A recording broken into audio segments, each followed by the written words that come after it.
بسم اللہ الرحمن الرحیم۔ محترم ناظرین، شب براءت کی آمد ہے۔ 14 شعبان المعظم اور 15 شعبان المعظم کی جو رات ہوتی ہے وہ شب براءت ہوتی ہے۔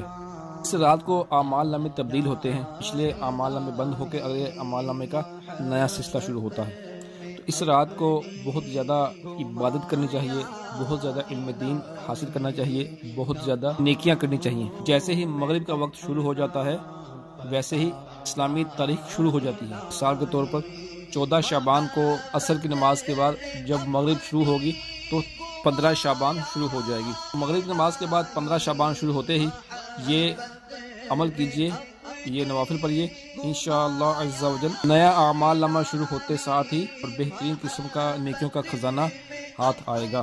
تو وہ نوافل سننے سے پہلے ہمارے چینل کو سبسکرائب بھی کیجئے، کہ بٹن کو دبا دیجئے تاکہ آپ کو معلوماتی ویڈیوز مزید مل سکیں، اور اس ویڈیو کو آخر تک دیکھیے، لائک بھی کیجئے۔ بہت شکریہ۔ معمولات اولیاء کرام سے ہے کہ مغرب کی فرض اور سنتیں وغیرہ پڑھنے کے بعد 6 رکعت نفل 2 رکعات کر کے ادا کیے جائیں۔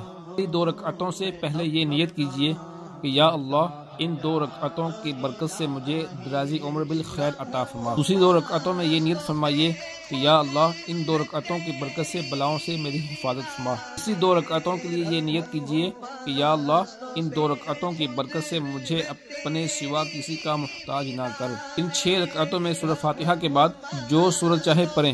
بہتر ہے کہ سورہ فاتحہ کے بعد 3 مرتبہ سورہ اخلاص ان قل هو اللہ شریف پڑھیں۔ ہر 2 رکعت کے سلام پھیرنے کے بعد 21 بار قل هو اللہ احد مکمل سورت پڑھیے، یا 1 مرتبہ سورہ یاسین پڑھیے، بلکہ ہو سکے تو دونوں ہی پڑھ لیجئے۔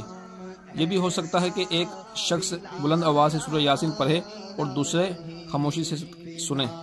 اس میں یہ خیال رہے کہ سننے والا اس دوران زبان سے یاسین بلکہ کچھ بھی نہ پڑھے۔ یہ عمل کرنے سے انشاءاللہ عز و جل رات شروع ہوتے ہی ثواب کا انبار لگ جائے گا۔ تو یہ 6 رکعات نوافل تھے شب برات شروع ہوتے ساتھ ہی پڑھنے کے۔ یہ خود بھی پڑھیے اور اپنے دوستوں کو بھی اس کے پڑھنے کا کہیے۔ اللہ تعالی ہماری دعائیں قبول فرمائے۔ میری بھی دعا کیجیے۔